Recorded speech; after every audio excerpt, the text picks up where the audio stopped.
Case File 7731, opened by the Federal Bureau of Investigation, Counterintelligence Division, Washington Field Office, in cooperation with the Defense Intelligence Agency and the Department of Justice National Security Division. Classification at time of active investigation: secret, restricted handling, declassified in part pursuant to Executive Order 13526, with certain technical appendices and source identities remaining withheld in the public interest. Subject: the unauthorized transfer of export-controlled guidance system source code from a cleared U.S. defense contractor to a foreign state-linked acquisition broker. Date range of conspiracy: March 2018 through November 2021. Principal subject: Randall Eugene Morrow, age 51, Senior Guidance Systems Architect, Kellerman Aerospace and Defense Systems Incorporated, Dulles, Virginia. Federal charges filed: violations of the Arms Export Control Act, 22 U.S.C. 2778, economic espionage under 18 U.S.C. 1831,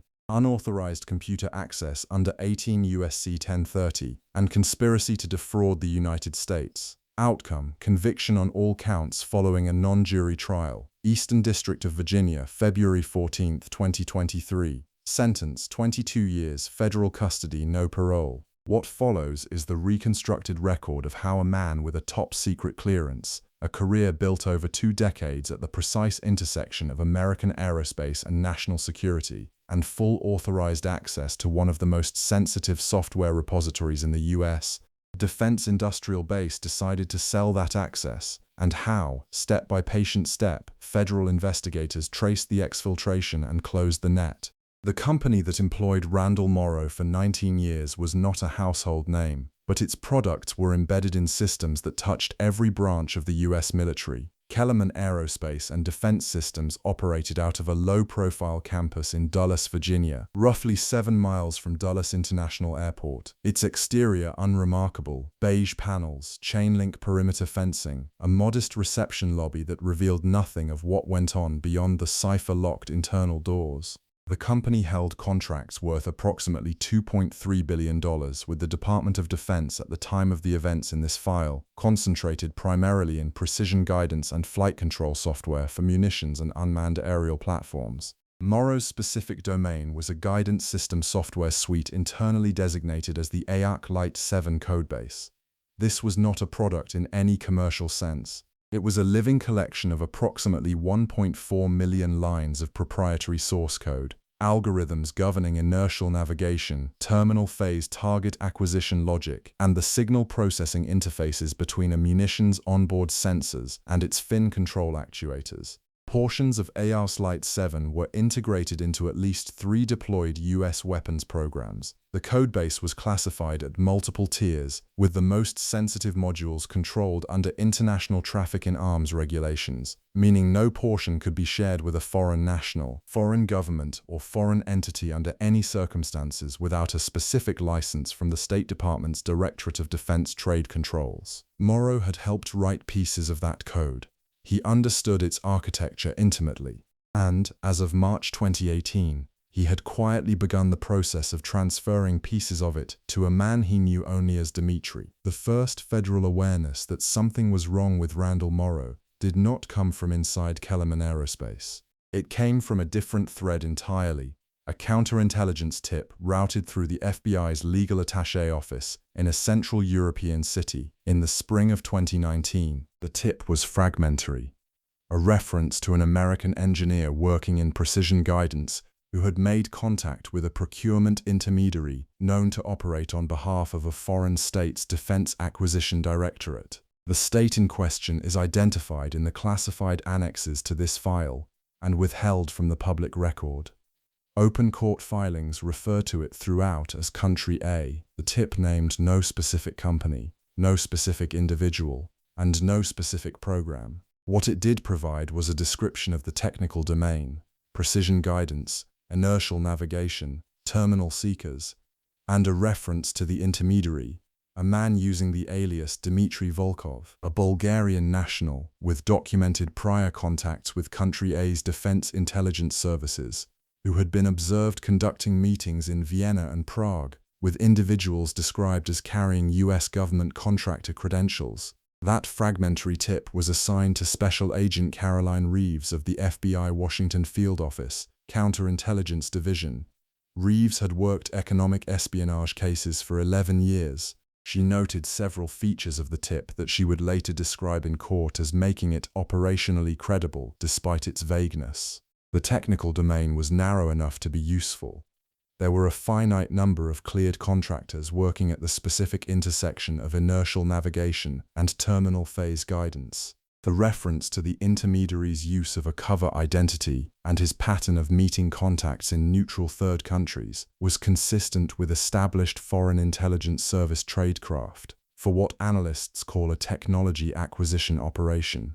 Reeves opened a preliminary investigation under the file number that would eventually become Case File 7731. The first 11 months of the investigation were, by the records, slow.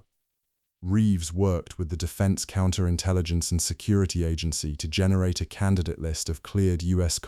defense contractors whose employees had the technical profile matching the tip.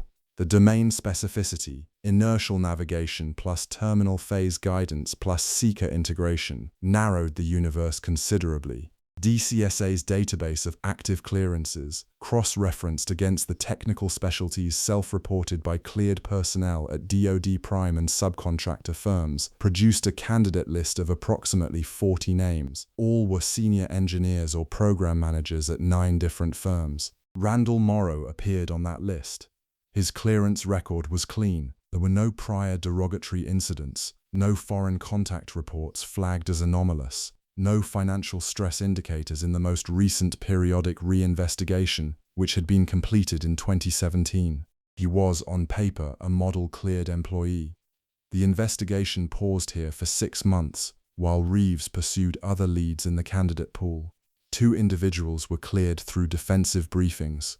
3 others showed anomalous foreign travel that merited additional review, but ultimately produced no actionable evidence of compromise.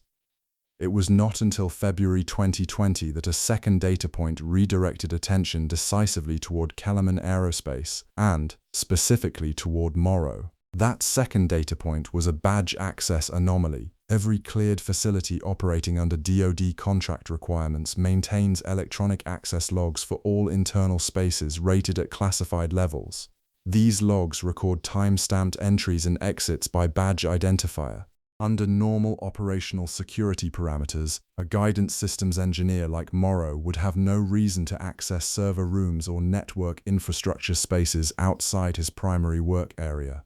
His clearance authorized him to work in the ARC-Lite 7 development environment, to access the program's repositories from designated workstations in the guidance systems wing, and to attend classified briefings in the secure conference facility. He had no assigned role that required him to enter the building's data infrastructure room on sublevel 1, a space housing backup servers, and the physical access points for the facility's air-gapped internal network.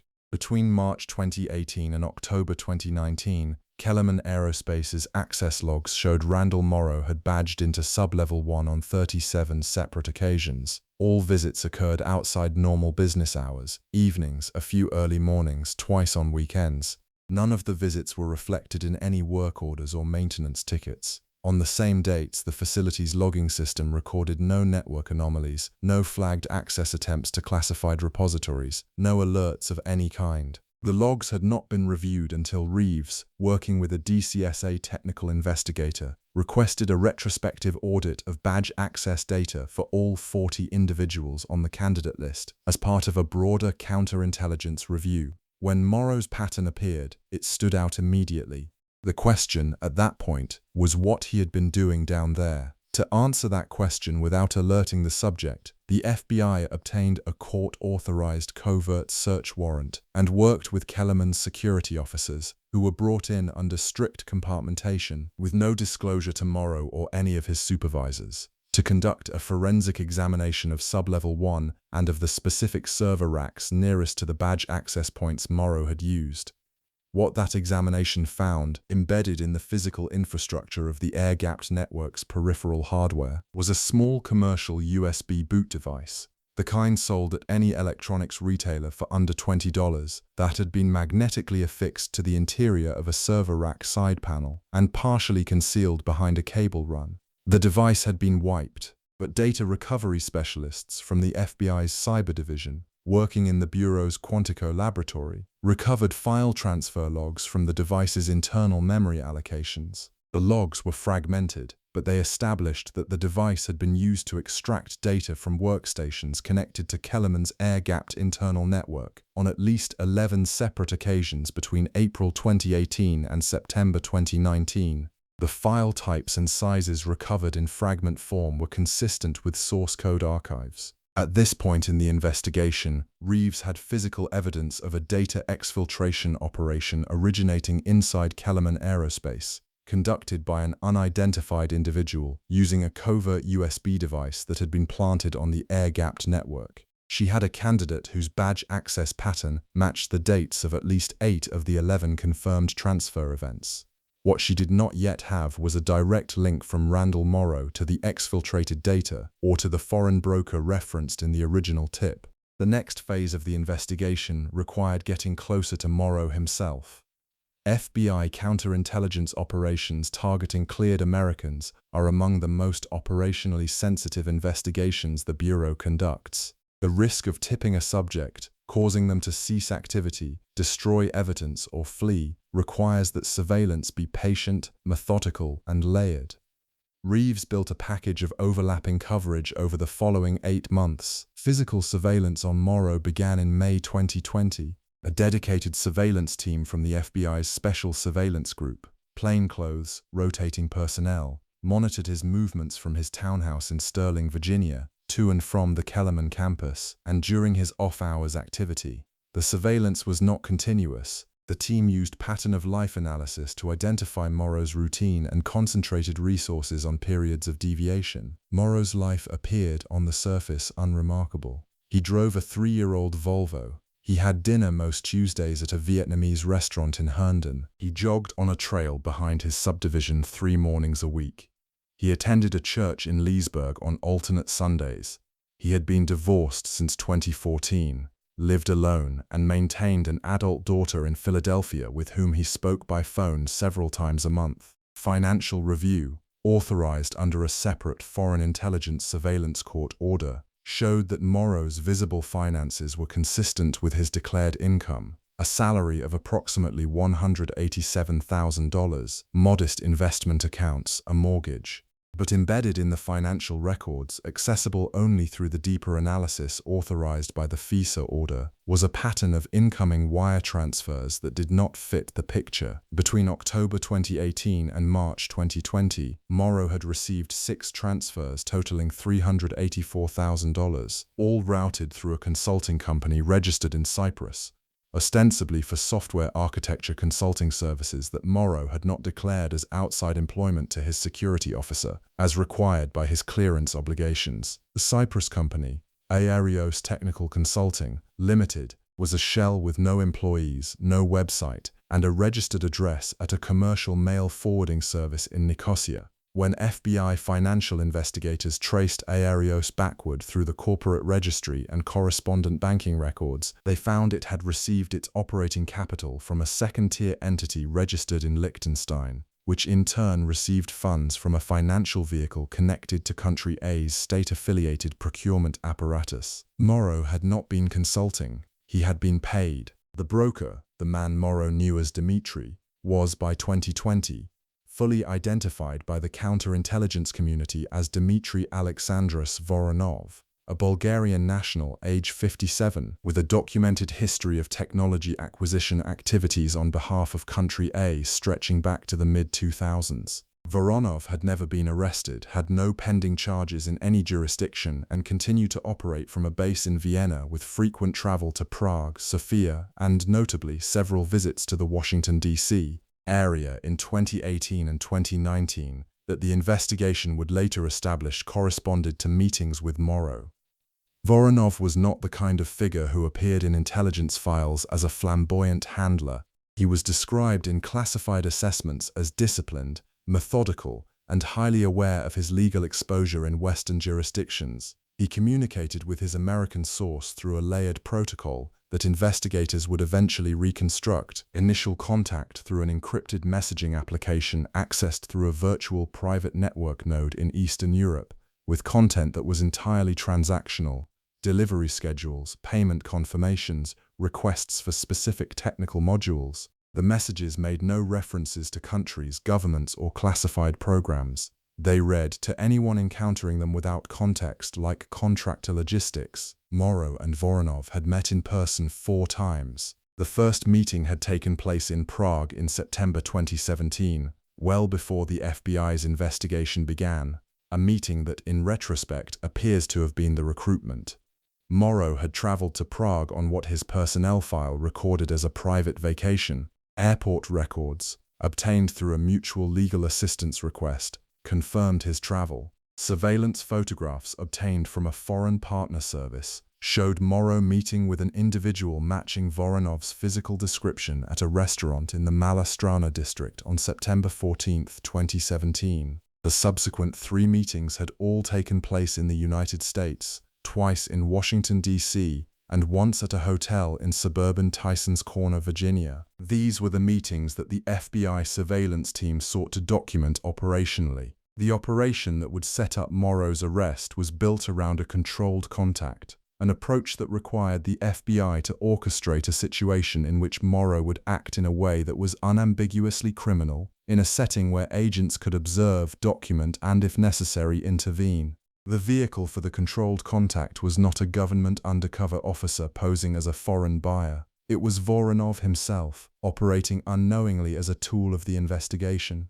In October 2021, the FBI had developed sufficient intelligence to make a strategic determination. Voronov was due to travel to the United States again, based on the communication pattern between him and Morrow, which showed a new delivery request had been made in August for a specific AAC Lite 7 module governing a terminal phase tracking algorithm. Morrow had acknowledged the request through the encrypted channel and indicated he could fulfill it within 60 days. The Bureau's approach was to let the meeting happen, but to surveil it so thoroughly and to have such complete prior intelligence on the content of the pending delivery that when Morrow physically transferred the material, the legal case would be airtight. A critical piece of the preparation involved the technical content of what Morrow was about to deliver. FBI technical analysts and cleared technical consultants working on the investigation, all of whom held appropriate clearances and were working under strict need-to-know protocols, had, by this point, recovered partial copies of previously exfiltrated code from forensic analysis of Morrow's activities and identified the specific module Voronov had requested. The request was for a component of AAC Lite 7 governing what the source code internally labeled the terminal acquisition sequencer, the logic that allows a guided munition to transition from mid-course navigation to final target lock under various environmental and countermeasure conditions. The Bureau was aware of the severity of what was moving. The acquisition of that specific module by Country A's defense program would represent, in the assessment of the Defense Intelligence Agency, a significant capability advancement for a foreign weapons program that had been attempting to replicate elements of U.S. precision guidance technology for at least a decade. The operational decision to let the delivery proceed, rather than arresting Morrow earlier, was made at a senior level within the FBI and Justice Department, and was premised on the judgment that a clean arrest at the moment of delivery, with the material physically in hand, was essential to building the strongest possible prosecution and to avoiding any argument that Morrow had been induced or entrapped. Voronov arrived at Washington Dulles International Airport on November 8, 2021, on a commercial flight from Vienna via Frankfurt, traveling on his Bulgarian passport under his true name. He cleared customs and immigration without incident. An FBI surveillance team had him under continuous coverage from the moment he emerged from the arrivals hall. He took a taxi to a hotel in Crystal City, Arlington, the Hyatt Regency near the Pentagon City Metro station. He checked in under his own name, using a credit card registered to a Vienna-based consulting firm. He made no phone calls from the room. He ate dinner alone in the hotel restaurant. The following morning, November 9th, Voronov took the metro to the McPherson Square station in downtown Washington, then walked 4 blocks to the Willard InterContinental Hotel, where he had reserved a private dining room under the name of a fictitious corporate entity for what he described in the reservation as a business lunch meeting. The room had been accessed by FBI technical personnel the night before, during a window when the hotel's event staff were not present. Audio and video coverage was in place. Morrow arrived at the Willard at 12:17 p.m. He was carrying a leather messenger bag. He had told his supervisor at Kellerman that morning that he had a dental appointment and would be back in the office by 3. Surveillance footage from the lobby captured him entering. The badge access log at Kellerman showed his last entry that morning at 9:54 a.m. The meeting lasted 41 minutes. It was captured in its entirety on audio and video. The recording is part of the sealed evidentiary record, and portions were played during trial. From the transcript that appears in the public court filings, the exchange was businesslike, almost to the point of banality. Voronov asked about the module. Morrow said it was ready. Morrow removed from his messenger bag a small encrypted USB drive and placed it on the table. Voronov confirmed the payment arrangement, a transfer of $210,000 through the Cyprus shell, to be completed within 10 days of his return to Vienna, Morrow acknowledged. Voronov picked up the drive. He placed it in his jacket pocket. At 12:58 p.m., as both men were preparing to leave the dining room, the door opened. Special Agent Caroline Reeves led the arrest team into the Willard private dining room with 8 agents from the Washington field office and 2 agents from the FBI's Technical Recovery Unit. Both Morrow and Voronov were taken into custody simultaneously, without incident. Neither man spoke. The encrypted USB drive was recovered from Voronov's jacket pocket and placed into a sealed evidence container. Morrow's messenger bag was seized for inventory. Both men were transported to the FBI's Washington field office for processing. Randall Eugene Morrow was formally arrested and charged that evening. Federal prosecutors from the Justice Department's National Security Division had the complaint ready. It had been prepared in advance under seal, awaiting the outcome of the controlled meeting. Dmitri Alexandros Voronov presented a more complicated legal situation. As a foreign national with no permanent U.S. presence, his prosecution in U.S. courts was achievable but operationally complex. Prosecutors ultimately charged Voronov as a co-conspirator. He was held without bond pending a detention hearing on the grounds that he represented an extreme flight risk and had no ties to the United States that would anchor him to the jurisdiction. He was ultimately extradited, after a 14-month legal proceeding, to stand trial separately. His case remains in proceedings at the time this file was prepared for declassification review. The technical investigation that followed the arrest of Morrow was extensive. FBI forensic analysts and cleared technical consultants spent 6 months conducting a full reconstruction of the exfiltration operation, using the evidence recovered from the sublevel 1 server room, from Morrow's work and personal devices, and from the encrypted USB drives. The following is the account as established by the forensic record. Morrow had been recruited by Voronov in September 2017 at the Prague meeting. The recruitment followed a pattern consistent with long-term foreign intelligence service talent acquisition. Initial contact made at a technical conference, where Morrow had presented a paper on guidance system architecture, a public paper cleared through Kellerman's export control review that nonetheless signaled his expertise to anyone watching. Voronov had introduced himself as a private sector consultant working on European aerospace R&D programs. They had dinner, they exchanged contact information. Over the following several months, Voronov had corresponded with Morrow through a personal email account, flattering his work, expressing interest in his perspective on industry trends, eventually suggesting that Morrow's expertise might be of commercial interest to certain European clients, and asking if he would be available for paid consulting. By the time the nature of what Voronov actually represented became clear to Morrow, if it was not already clear from the beginning, the initial money had already been transferred, and Morrow had already crossed the threshold that defined the crime. Whether Morrow had deceived himself about who he was working for, or had fully understood from the outset, was a question the trial addressed. The prosecution's evidence, including a recovered encrypted communication in which Morrow explicitly acknowledged that the material was controlled under ITAR and stated that he was, quote, aware of the exposure, persuaded the bench that Morrow had known precisely what he was doing from an early stage. The mechanics of the theft were methodical and showed an understanding of the facility's security architecture. The air-gapped network at Kellerman, the network on which Airclight 7 was housed, was physically isolated from the internet. No data could leave it through ordinary network means. The only pathway out was physical. A device brought in, data written to it, device removed. The security protocols at Kellerman required that all removable media be logged, inspected, and cleared through the information security team before any classified workstation could be used.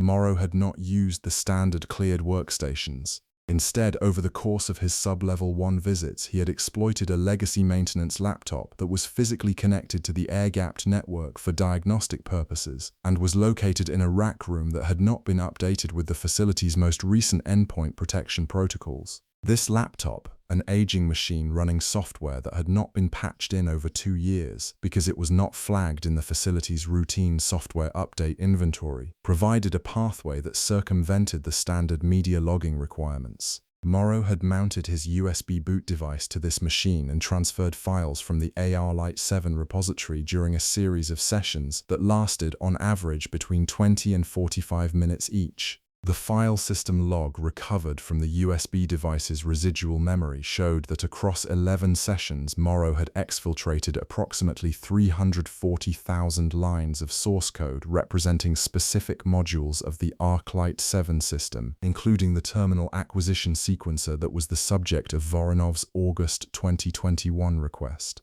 Earlier deliveries, prior to the recovery of the device, had transferred other modules, including components of the mid-course inertial navigation logic and a signal processing interface layer governing the munitions onboard sensor array. The total value of the exported material, in terms of the U.S. defense investment represented by its development, was assessed by the Defense Intelligence Agency at in excess of $800 million in research and development costs accumulated over the codebase's 12-year development history. The sentencing phase of United States v. Morrow produced one of the more detailed public records of the government's assessment of the damage caused by the exfiltration, insofar as that assessment could be discussed in open court. The prosecution presented a sealed damage assessment prepared by the Defense Intelligence Agency. A declassified summary was placed in the public record and entered as Exhibit 147 in the sentencing proceeding. The summary stated that specific modules of the Arclight 7 codebase exfiltrated by Morrow and presumed received by Country A represented a material advancement of Country A's indigenous precision guidance development program, shortcutting an estimated 5 to 8 years of independent research and development effort, and potentially enabling Country A to achieve terminal guidance capabilities that had previously been assessed as beyond its near-term reach.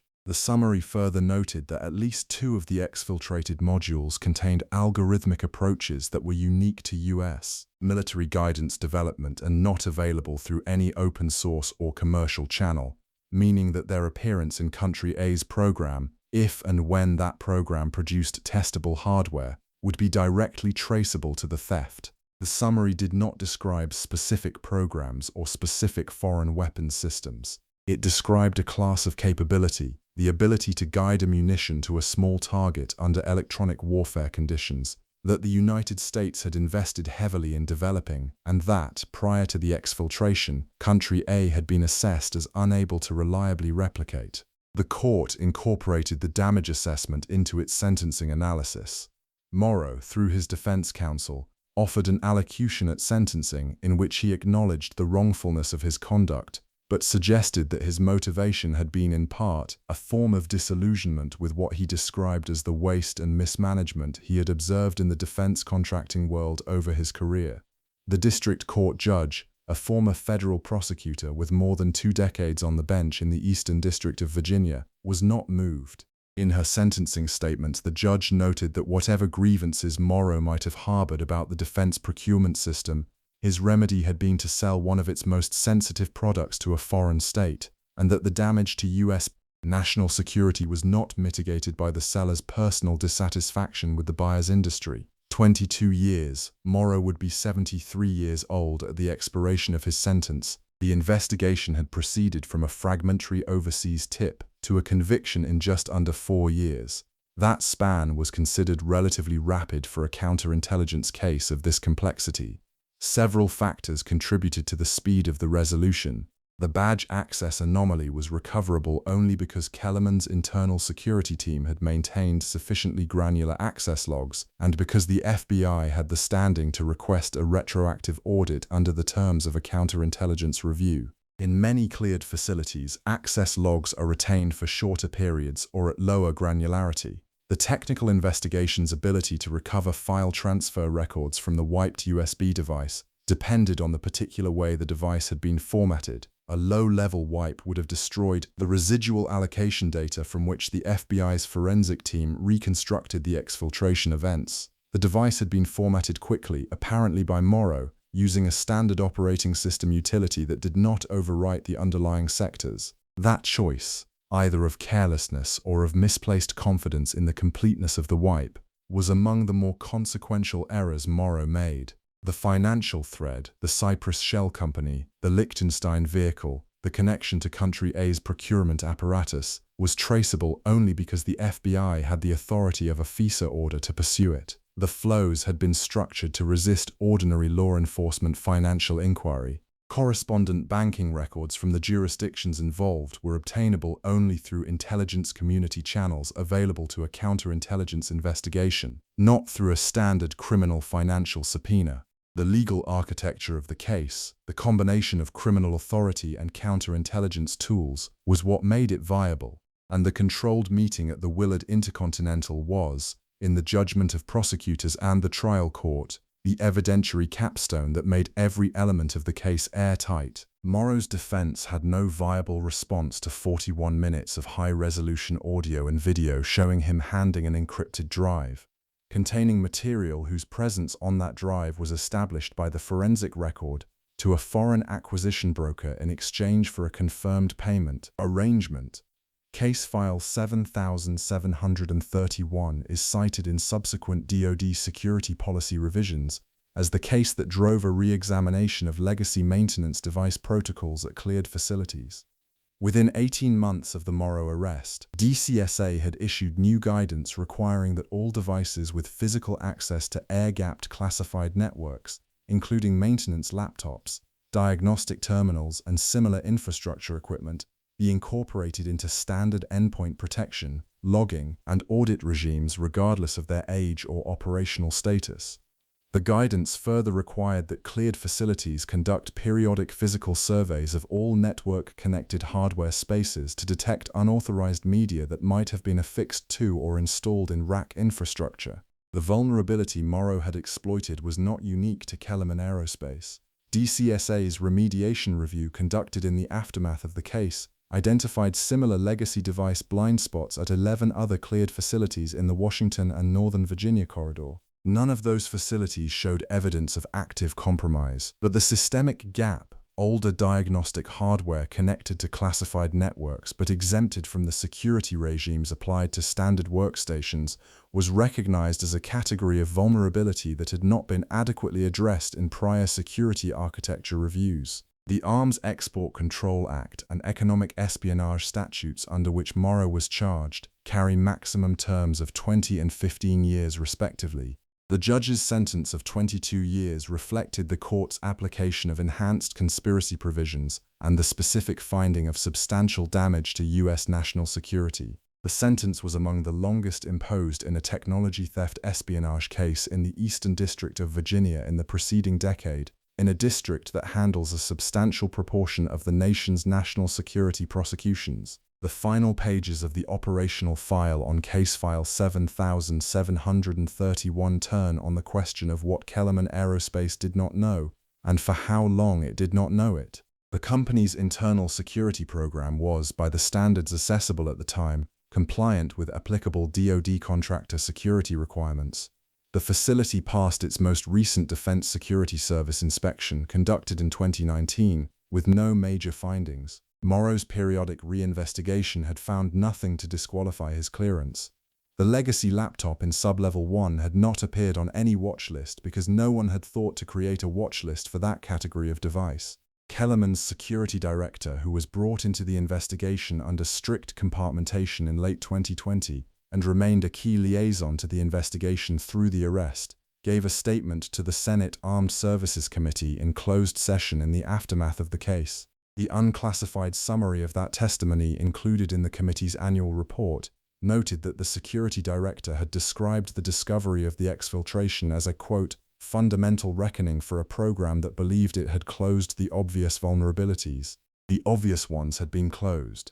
The non-obvious one, a decade-old laptop with a physical cable and a security classification on its door but not in the endpoint inventory, had been waiting invisibly for someone patient enough and technical enough to find it. Randall Eugene Morrow had been both. He had spent 19 years at Kellerman understanding exactly how the system worked, what it watched and what it did not. And when the opportunity presented itself, or when, more precisely, he went looking for that opportunity, he found a gap that the system did not know it had. The counterintelligence architecture found it too. It just took 3 years and a 41-minute lunch meeting at the Willard Hotel to close it completely. File status, closed. Conviction affirmed on appeal, 4th Circuit Court of Appeals, October 2023. Subject currently serving sentence at FCI Cumberland, Maryland. Classified annexes retained in custody of the National Security Division, Department of Justice. This public record prepared for declassified release per standard review procedures. End of case file 7731.